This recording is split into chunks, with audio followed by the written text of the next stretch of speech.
Welcome back to Inside the Philippines. Most of the stories we tell on this channel start the same way. A man books a flight. He's chasing something. Love, or warmth, or the feeling that his life isn't finished yet. And the Philippines, with all its beauty and complexity and heartbreak, is waiting for him on the other side of that flight. But today's story starts somewhere else entirely. It starts in a sitting room in County Roscommon, in the west of Ireland, on a grey Tuesday morning that looked exactly like the grey Tuesday morning before it. It starts with a 65-year-old man named Brendan, a retired carpenter, a widower, a man who spent 40 years building things that would outlast him, and then found himself with nothing left to build. Brendan's story involves the Philippines. It involves a woman named Lovely, and a Sunday evening ritual that kept him going for 12 months, and a flight he booked in secret, and something he saw through a kitchen window on the other side of the world. We're not going to tell you what that was. Not yet. We're going to let Brendan tell you himself, in his own time, in his own way. This one's going to stay with you. Here's his story, in his own words. I was a carpenter. 40 years of it. Not the fine furniture kind, though I did a bit of that when someone wanted it and could pay for it. Mostly kitchens, staircases, fitted wardrobes, bathroom vanities, that sort of thing. You spend enough time in other people's houses, and you stop noticing the houses. You notice the joints, the timber, whether whoever built the thing before you knew what they were doing. I married Myre when I was 26. We lived in a rented place in Roscommon town for the first 3 years, while I saved up enough to start building. And I mean building, not buying. I bought a site on the edge of the town, and I built us a house. Did as much of the work myself as I could, brought in lads for the block laying and the roof. But the fit-out was mine, floor to ceiling. Took me about 10 years to get it to where I wanted it. Adding things as money came in. An extension when the girls were born. A proper utility room. A workshop at the back that Mary always said took up too much of the garden, and she was probably right. It was a good house. That's all I'll say about it. It was a good house, and I knew every joint and fixing in it the way you know your own hands. Mary was diagnosed in 2017. Breast cancer, caught late enough that the consultant used, and I remember him using it, sitting in that office in Roscommon University Hospital with his careful face on. The word was aggressive. We did the treatment, 2 years of treatment. It worked for a while, and then it stopped working, and then we were in different territory altogether. And that territory has its own language and its own rhythms, and I won't go into all of it, because that's not really what this is about. What I'll say is this. I built her a ramp for the front step when her mobility started going. I fitted grab rails along the hallway, measured and positioned so she could manage on her own as long as possible. She was fierce about managing on her own. And at the end, when she couldn't manage the stairs, I built her a bed frame in the sitting room, positioned it so she could see out the back window to the garden. That was what she wanted. To see the garden. She died in March of 2021, a Tuesday, as it happens. The house went quiet in a way I hadn't prepared for, and I want to be clear about something here because I think people assume a certain thing when a man of my age loses his wife and then does what I did. They assume he fell apart. I didn't fall apart. I kept on. I got up. I ate. I went for walks. I did the shopping. I wasn't depressed. I want to be clear about that. I just had no idea what the next thing was supposed to be. I was 64 years old, and I had built everything I was ever going to build, and the person I'd built it for was gone, and the house was full of the echo of her, and I had no idea what you do with that. I sold it 8 months later. I know some people found that hard to understand. My eldest, Sinead, she didn't say anything, but I could see it in her face when I told her. Like I was being disloyal to something, but I couldn't be in it. I'd walk into the kitchen in the morning and I'd see the spot where her chair used to be before I moved it, and I'd see the sitting room and the window, and I couldn't be in it anymore. Same materials, different structure. That's the only way I can explain it. I walked away with 158,000 euros, which was more money than I'd ever held at one time in my life, and I want to say that clearly because I think it matters for understanding what came after. I had my state pension. It barely covers the bills. The Irish state pension, I'd not be the first to say so. And I had this money sitting in an account, and I had no plan whatsoever for what to do with either of them. I moved into a rented house in Athlone. Smaller, easier, nobody's memories in it. And that's where I was when Sinead set me up with the tablet. She was worried about me being on my own. Her way of dealing with that worry was practical. She drove out from Dublin, sat at my kitchen table, and set up the tablet with the things she thought I'd use. Email, video calling for when the grandkids wanted to show me something, the weather app, RTE player. She showed me how Facebook worked, which I thought I'd have no interest in, but a neighbor of mine, a woman whose husband had died a few years before Mare, she mentioned she'd found some comfort in these grief support groups on Facebook. Online communities, she said, people going through the same thing. I signed up for one on a Thursday evening with approximately zero expectation that anything would come of it.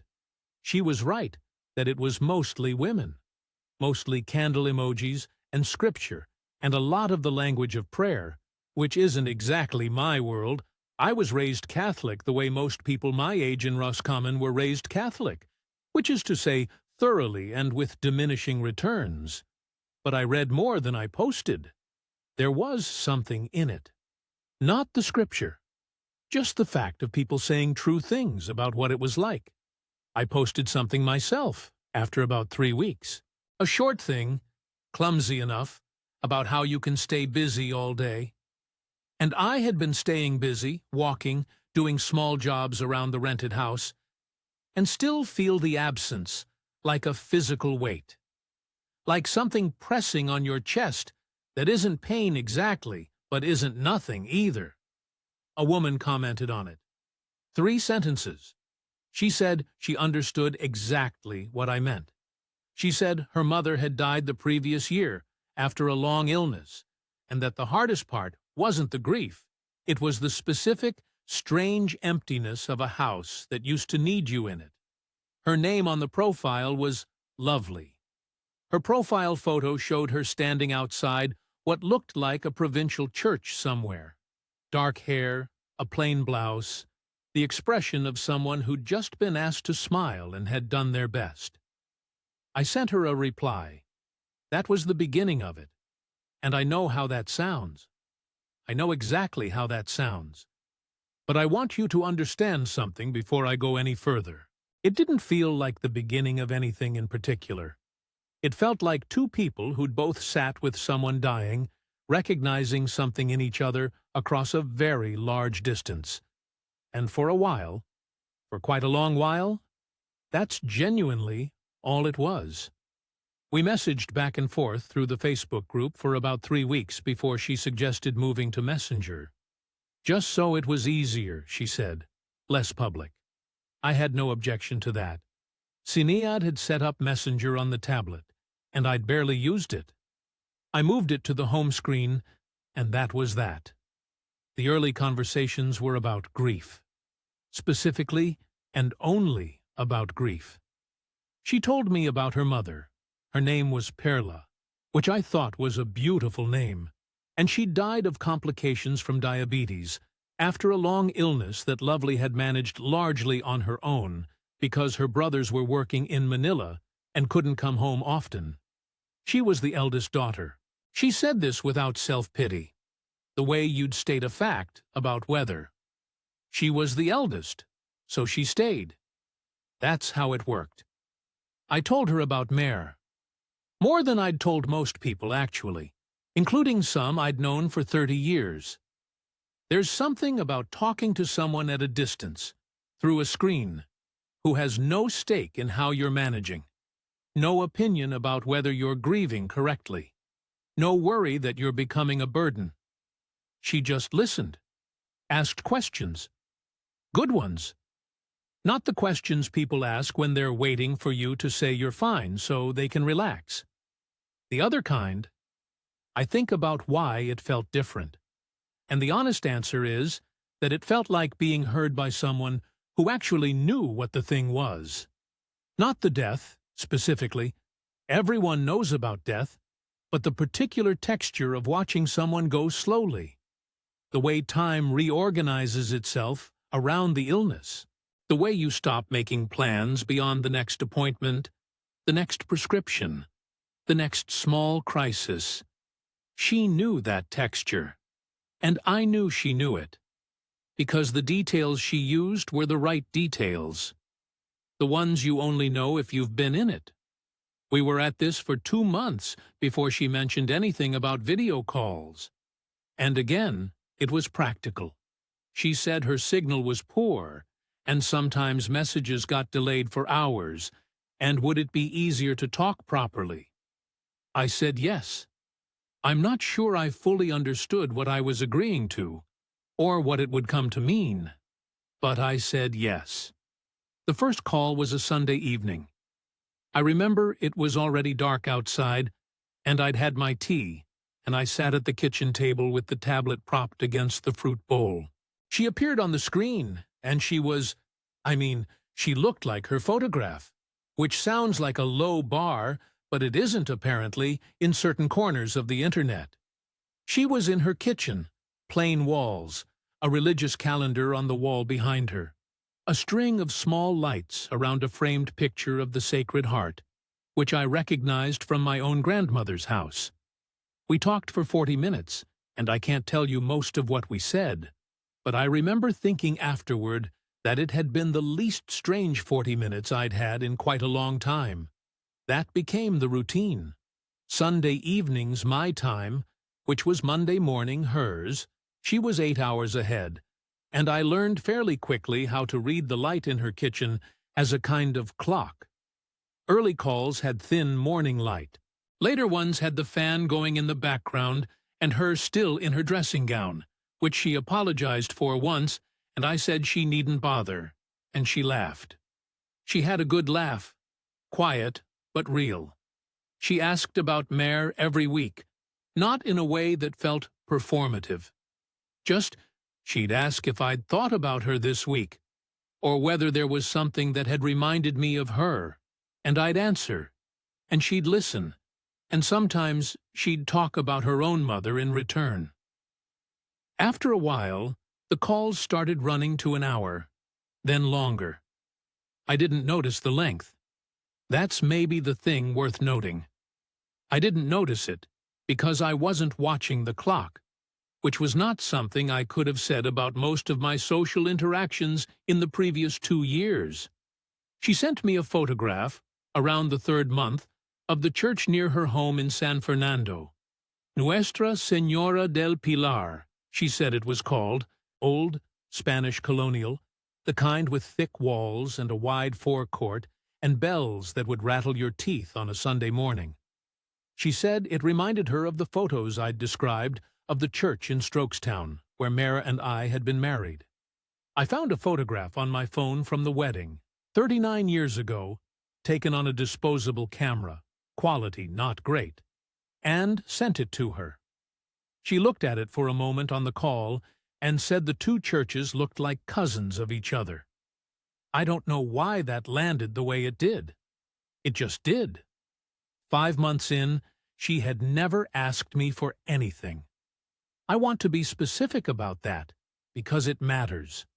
Not a euro, not a favor, not even a particularly large portion of my attention beyond what I was offering freely. She'd turned down my offer to send her a small Christmas gift. She said she couldn't accept it. It wasn't right at this stage, which I found, I don't know, considerate, old-fashioned in a way I respected. And I had no name for what we were.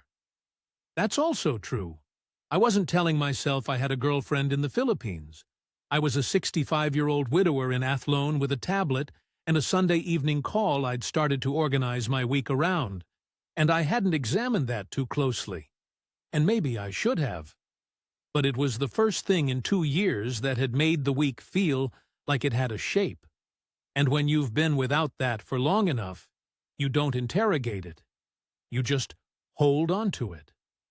The change happened in month 6, and I want to be honest about how it happened because I think the order of it matters. I told her first. Not a declaration, nothing like that. Just, on a Sunday call, she'd asked how I was getting on generally, whether I was managing, and I said yes, but that I found Sundays difficult still. That there was something about Sunday evenings specifically that Mary and I had had a particular way of spending, and the shape of it was hard to fill. And then I said that the calls helped. That they were, genuinely, the thing I looked forward to most in the week. She was quiet for a moment. Then she said she prayed for me. That she'd been praying for me for some months now. That she wasn't sure what to call what we were to each other, but that she knew it felt important, and that she valued it, and that she hoped I knew that. I found that. I don't know. I found it dignified. She didn't push it further, didn't try to escalate it or name it as something more than she'd offered. A man looking to be taken advantage of might have wanted more ardor. What I got was considered and careful. And at 65, considered and careful suits me better than ardor anyway. So I told myself, this is real. This is a real person. I had no reason to think otherwise. The first request came about 3 weeks after that conversation. She apologized twice before she got to the point, which was that her nephew, her eldest brother's son, a boy of 15, needed his school fees and textbooks for the new term, and her brother had come up short that month because of some problem with the delivery job he'd been doing in Manila. She said it was 8,000 pesos. She said she'd pay me back as soon as the market had a good week. She said she was sorry for even asking. 8,000 pesos. I did the calculation on the phone. About 130 euros at the time. I thought about it for perhaps 30 seconds. I sent it through Remitly that same evening. Told her to forget about paying it back. She said, "You are a good man, Brendan. God sees this." I'm aware of how that phrase sounds to someone listening from the outside. I'm aware it might sound like a formula. But she said it the way a person says something they believe, not the way someone recites something they've rehearsed. And I had spent 4 years in close company with Mary's faith, which was always genuine and never performed, and I could tell the difference. Or I thought I could. A month later, the roof. She described it carefully. The damage along the ridge of her late mother's house, the water getting in during the last rains. She sent me a photograph. A tin roof with a split along one seam, and rust tracking down from it. I looked at it with the eyes of someone who'd dealt with 100 roofs in 40 years of work. The damage was real. The angle of the rust, the way the metal had separated, that wasn't staged. You can't fake rust like that, or not easily, and why would you bother? It was 15,000 pesos to fix it.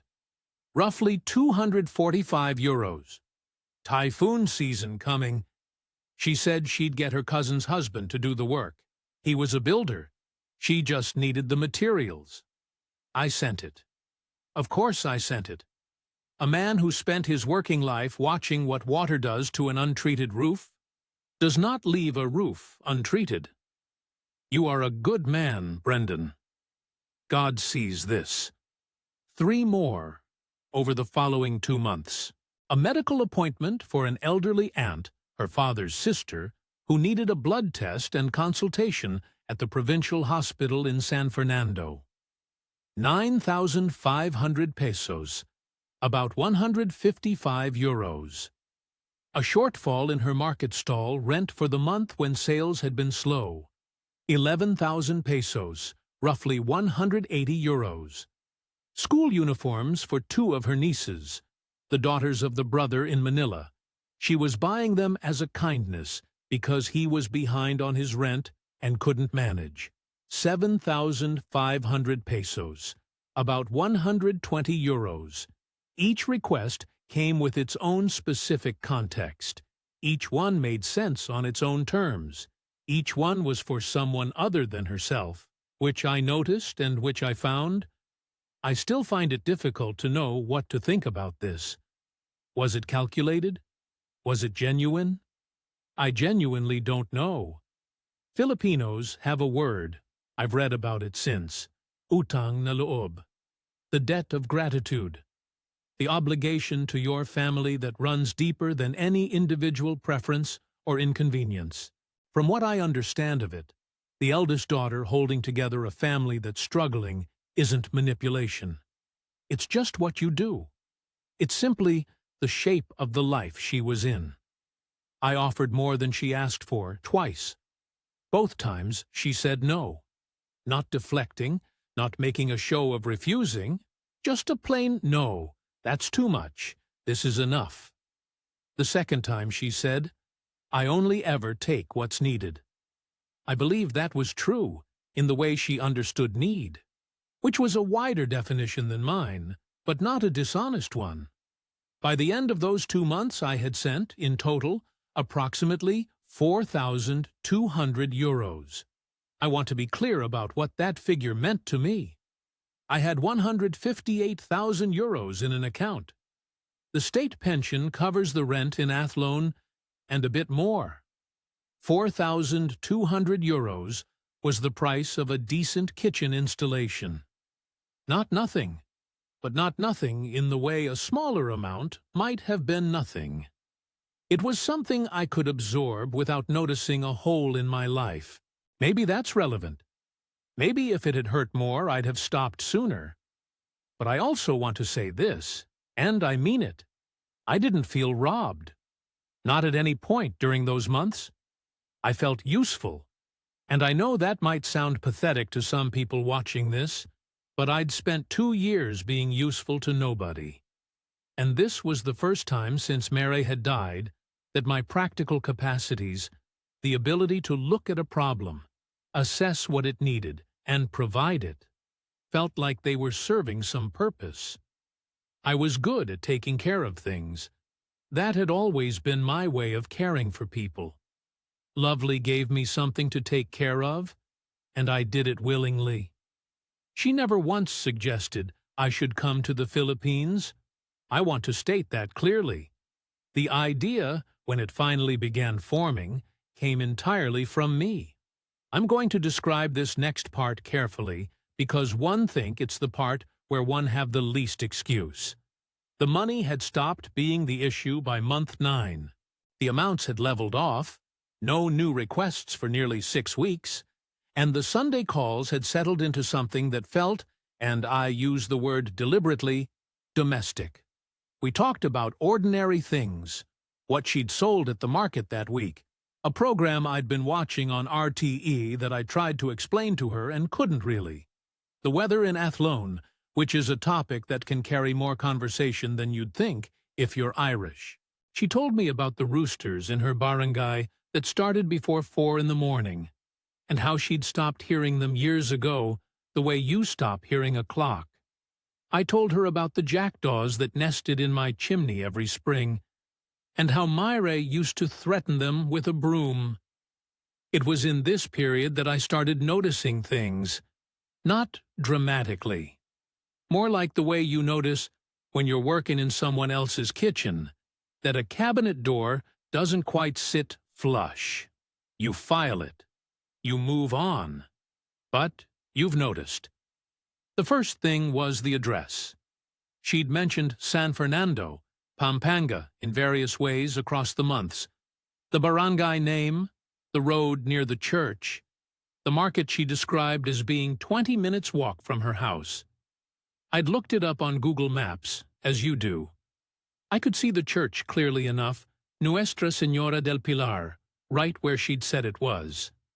I zoomed into the streets around it, looking at the barangays, trying to picture the walk she'd described. One evening I asked her, casually, not suspiciously, just the way you ask about a place you're curious about, whether the SM city Pampanga was far from her. She'd mentioned going to SM once, for a niece's birthday, and I thought it was a natural question. She said yes, it was a bit of a jeepney ride, maybe 40 minutes. I checked. SM City Pampanga is on the northern edge of San Fernando. From the church she described, it would be closer to 15 minutes. Not a dramatic discrepancy, just slightly off. I filed it, moved on. A few weeks later, I mentioned the Bacolor Church, the one that got partially buried in Lahar after the Pinatubo eruption, which I'd read about when I was reading about Pampanga generally. It's an extraordinary thing, a church submerged to its windows in volcanic mud, and it's not far from San Fernando. I said I'd read about it and asked if she'd ever been. She said yes, her family used to go there when she was small. She described the feeling of walking in where the floor was now at window height, the strange, half-buried nave. The description was vivid and specific and correct. So she knew the area.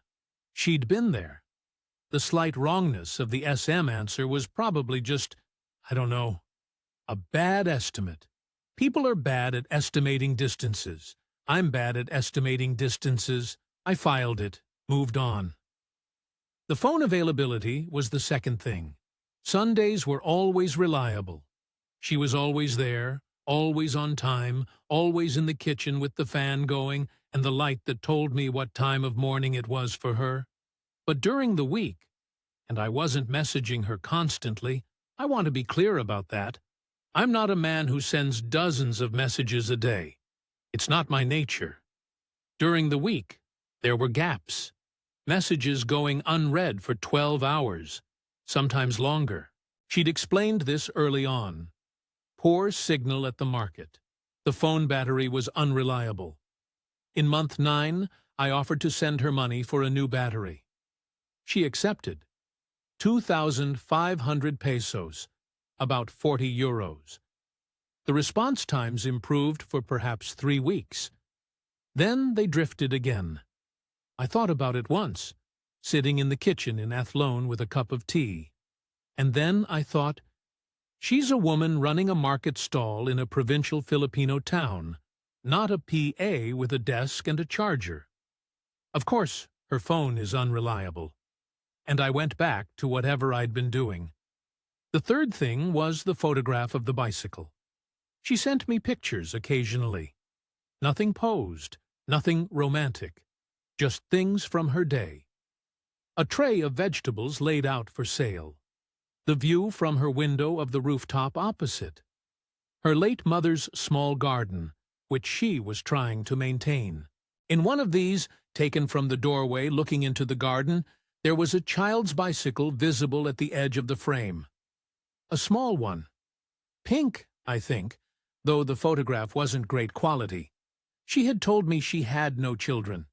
She'd said it clearly in the early months, when we were talking about family, her brothers, their children, her role in the extended family. She'd said she'd never married, had no children of her own. It had come up naturally, and I had no reason to question it. I mentioned the bicycle on the next call, as casually as I could manage, which I think was fairly casual. I said I'd noticed it in the garden photograph, asked whose it was.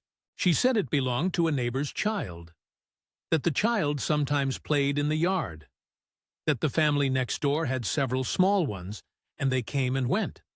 I said, "Ah, right, sure." And I changed the subject. I think about that moment a fair bit now. The changing of the subject. Because, here's the thing, I almost didn't change it.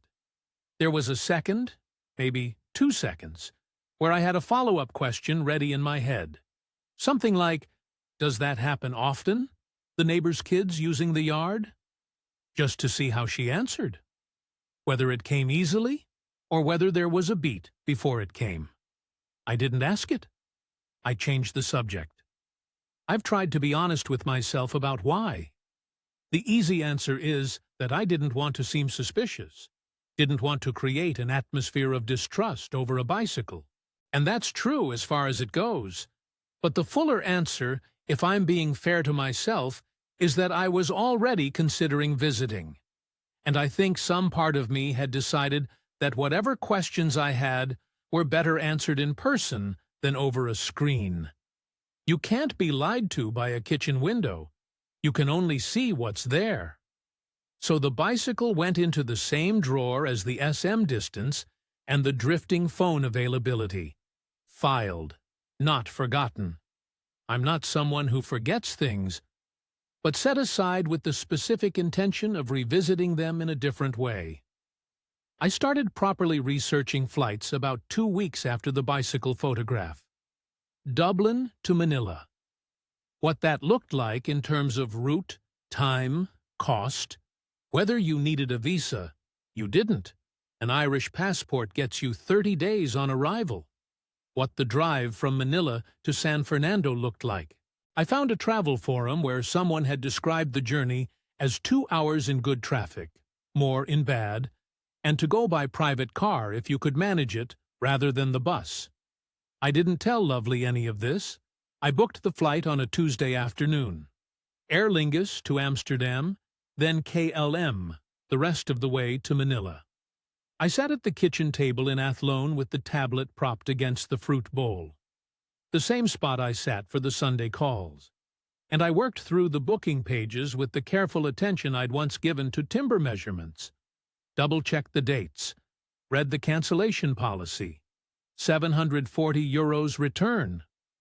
I pressed confirm, and then I sat there for a moment looking at the confirmation email, and I thought, right, that's done then. I told Sinead I was taking a holiday. She was so pleased I felt slightly guilty about it. She said, Dad, finally, where are you going? I said, somewhere warm. I haven't fully decided. She said that was brilliant, that I deserved it, and asked if I wanted her to help me pack. I said I was 65, not 6, and she laughed, and that was the end of it. She didn't push further. I think she was just relieved I was leaving the house for a reason that wasn't a medical appointment. I withdrew €1,500 in cash from the post office the following week. Mixed euros and a portion changed to Philippine pesos at a bureau in Athlone. I got a poor rate, but I wasn't traveling to the Philippines for the exchange rate. I had a small travel wallet that had last seen use on a trip to Portugal Madeira, and I had taken in 2014, a long weekend for our anniversary. I put the wallet in the drawer without looking at it too closely. The 2 weeks between booking and flying, I spent the way I spend most things, methodically. I read about Manila, about Pampanga, about what to expect at NAIA, which by all accounts was an experience. I found a forum where expats discussed the drive up to San Fernando and the surrounding area, and I read through several pages of posts with the same interest I'd once brought to reading about joinery techniques or timber grades. Not obsessive, just thorough. The kind of reading you do before you start a job. I also read, during these 2 weeks, some of the other kinds of posts on those forums. The cautionary ones. Men describing situations that sounded, in outline, not entirely unlike my own. I read a few of them.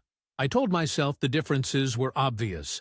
Those men had been asked for large sums, had been pushed toward financial commitments, had ignored much more blatant inconsistencies than a bicycle and a mildly wrong bus journey estimate. I was not those men. I had been careful. The comparison was unfair to Lovely and unfair to me. I still think some of that was true. I also think I needed it to be true. I did not tell Lovely I was coming. I want to explain this carefully because I've been asked about it, in my own head, if not by anyone else, many times since. The surprise element was genuine.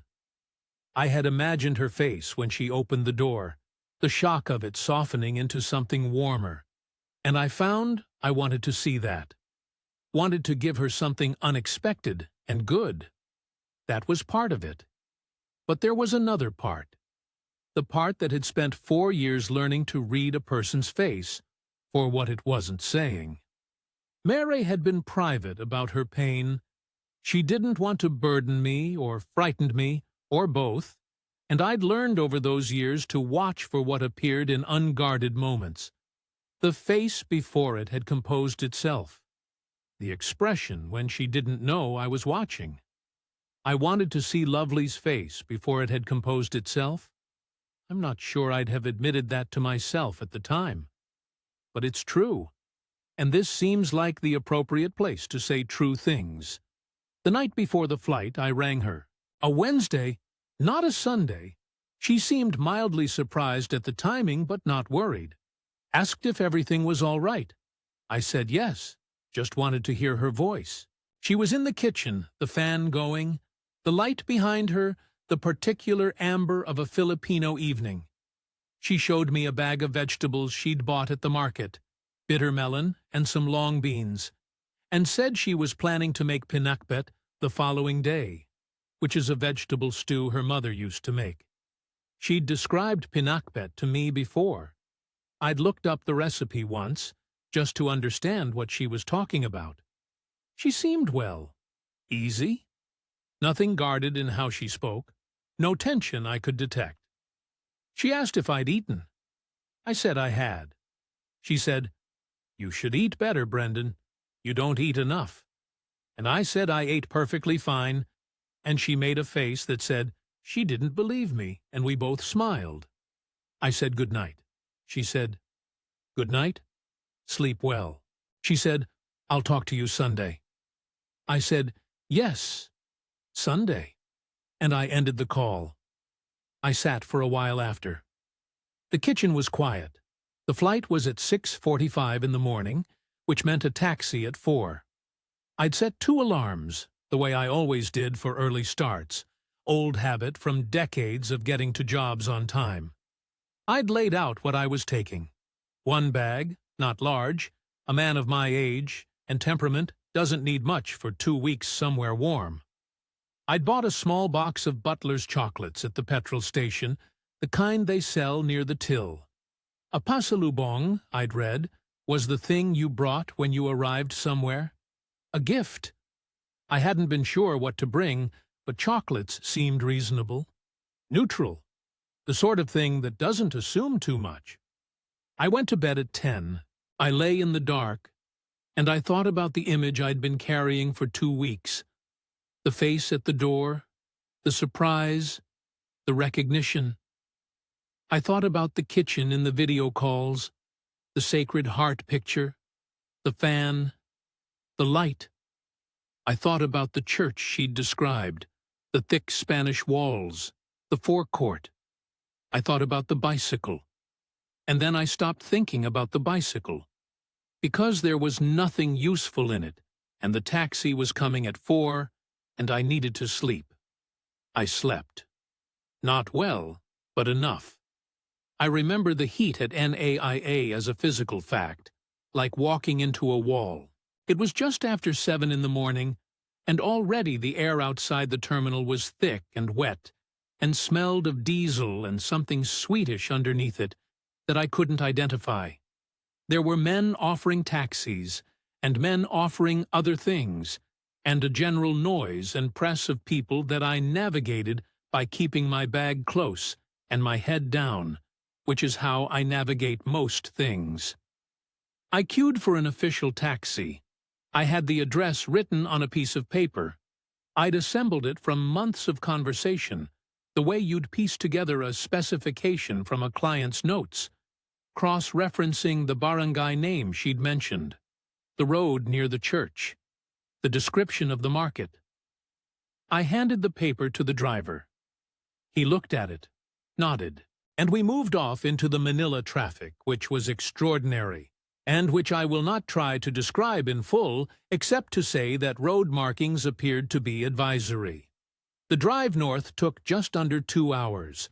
I watched it through the window, the elevated expressway above the mess of Metro Manila, then the toll gates, then the land opening out into something flatter and greener. Rice fields, roadside stalls selling mangoes, and something in plastic bags I couldn't identify. A dog sleeping in the shade of a tricycle. A basketball court beside what looked like a school, the painted surface cracked and faded. A sari-sari store with a hand-painted Coca-Cola sign, a cluster of men sitting on plastic chairs outside it at 9 in the morning. Pampanga was greener than I'd expected. I don't know what I'd expected exactly. Something browner, maybe. The fields were the particular vivid green of somewhere that gets a lot of rain, and the road into San Fernando had trees along it and a smell of earth and something burning in the middle distance. The driver asked me something in Tagalog, and I said, "Sorry, English," and he switched without fuss and pointed out the church as we passed it. Nuestra Señora del Pilar, the thick cream-colored walls and the forecourt, exactly as she'd described, exactly as the photograph had shown. It was there. I had not texted her. I want to say that again, because I think it matters. I had landed. I had been in the country for 2 hours. I was 15 minutes from her address, and I had not sent a single message. My phone had her number. I did not use it. The taxi turned off the main road and into a residential street of modest houses behind low walls and metal gates, bougainvillea spilling over some of them, a dog tied to a post watching us with profound disinterest. The driver slowed, checked the address again, pulled up outside a house with a vegetable plot along the side wall. Green beans climbing a frame I recognized as rough timber. The gate was metal, painted blue, the paint coming off at the corners. I paid the driver. He drove away. I stood on the pavement in the heat with my bag and the box of Butler's chocolates, and I looked at the house. It was the right house. The vegetable plot was there. The gate. I could see the church tower from the road, just as she'd said. The house was small and neat, more cared for than some of the neighbors. There were potted plants along the front step. Through the open kitchen window, the window was at the side facing the vegetable plot, I could see into the kitchen. Not clearly, just shapes and light. A table. A figure sitting at the table. A man. Eating. Sitting the way a person sits when they are in a room that belongs to them. I stood at the gate. I don't know how long I stood there. Not long in clock time.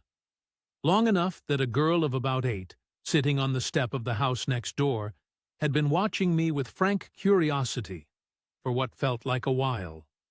Not unkind curiosity, just the direct, uncomplicated interest of a child who has seen something unusual and sees no reason to pretend otherwise.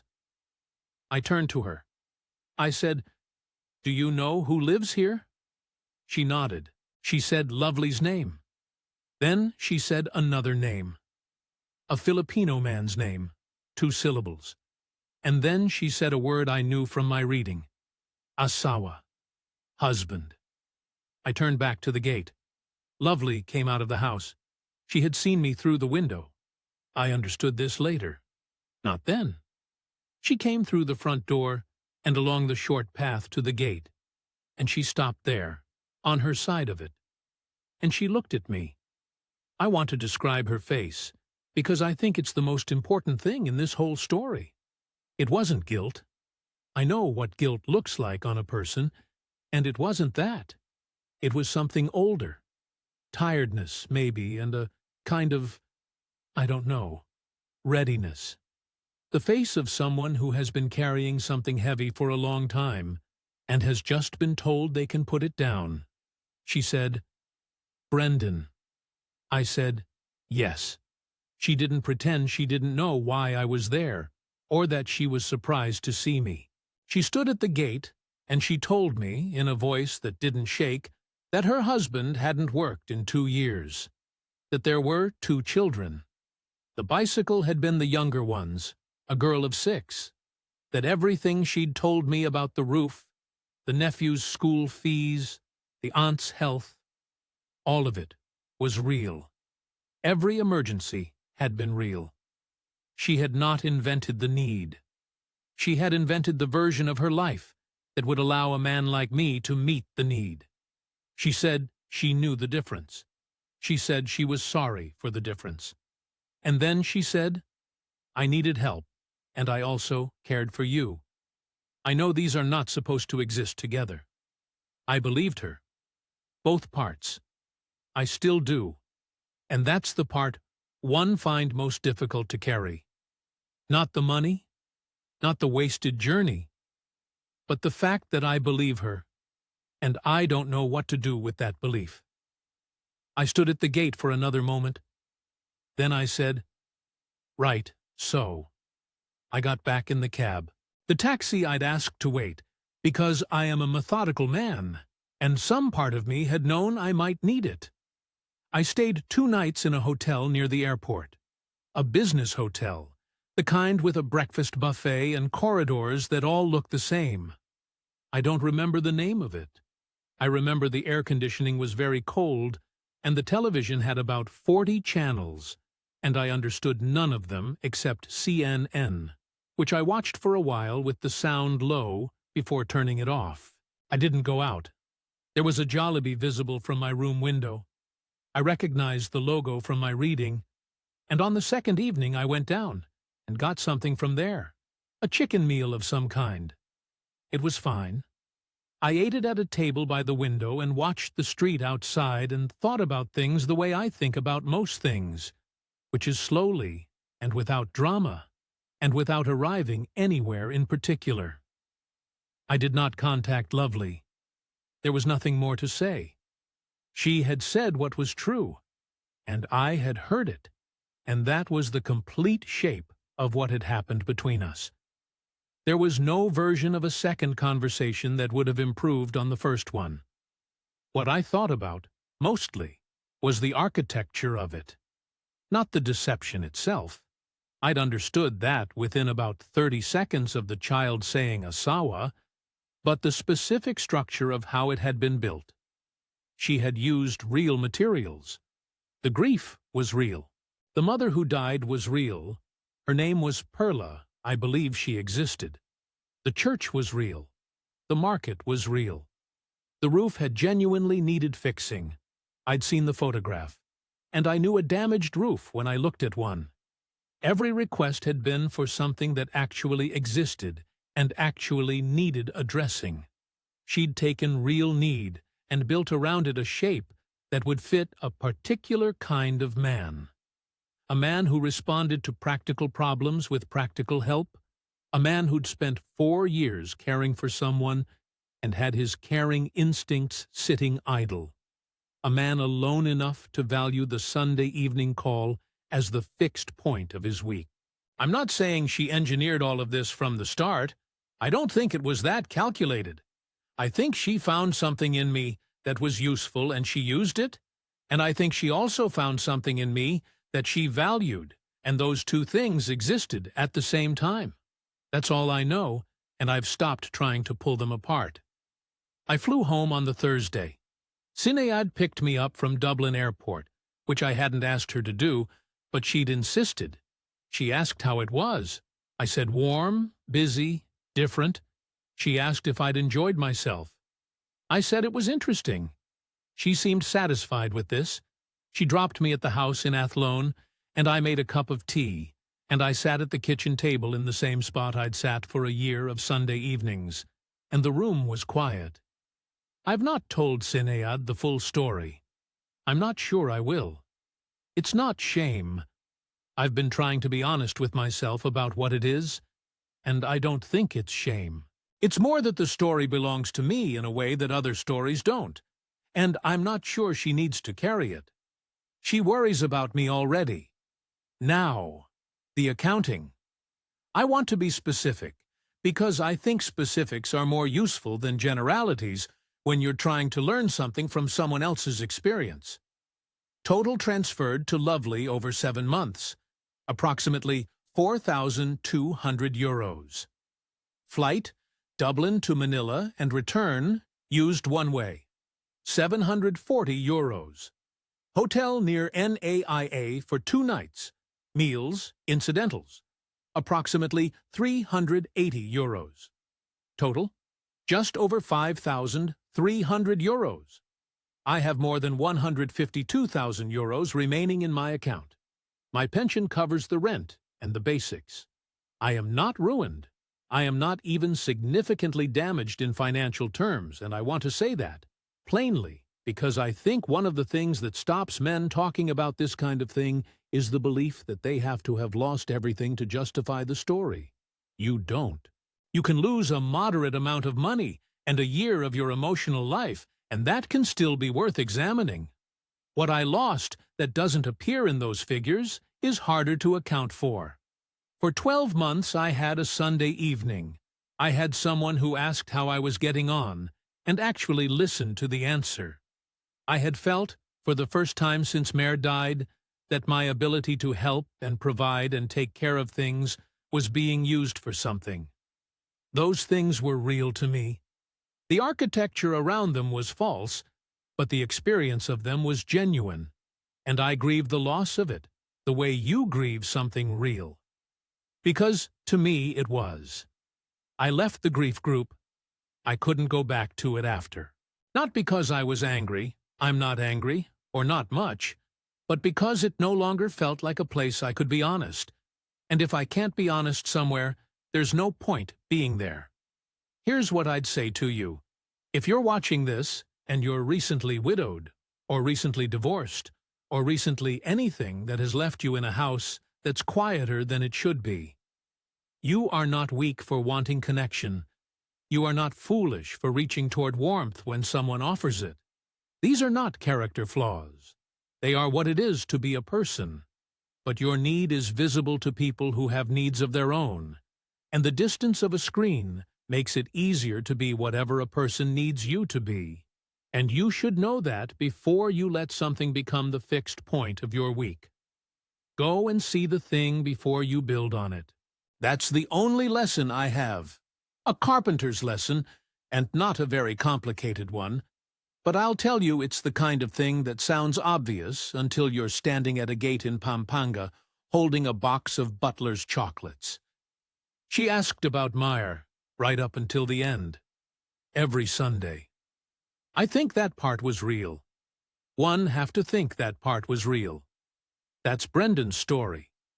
And if you're sitting with it the way we are, not quite knowing how to feel, not quite able to call it a straightforward cautionary tale, then you've understood it correctly. Brendan lost money. Not a catastrophic amount, but money. He lost a year of something that felt like companionship. And he gained, eventually, a very clear picture of what had actually happened and why, which is more than a lot of men in his situation ever get. He's back in Athlone. He still has his savings, his health, his daughters. He's making do. Here at Inside the Philippines, we tell these stories not because we believe the Philippines is a dangerous place, or its people are predatory. It isn't, and they aren't. But because loneliness and hope are universal conditions, and the distance between who someone is on a screen and who they are standing at a gate is a distance that costs real money and real time to cross. Cross it early. Cross it before you've built anything you'll regret losing. If you know someone who needs to hear this story, share it with them. And if you've got your own, if something in Brendan's account sounded more familiar than you'd like, you know where to find us. Take care of yourselves. We'll see you next time on Inside the Philippines. Ito.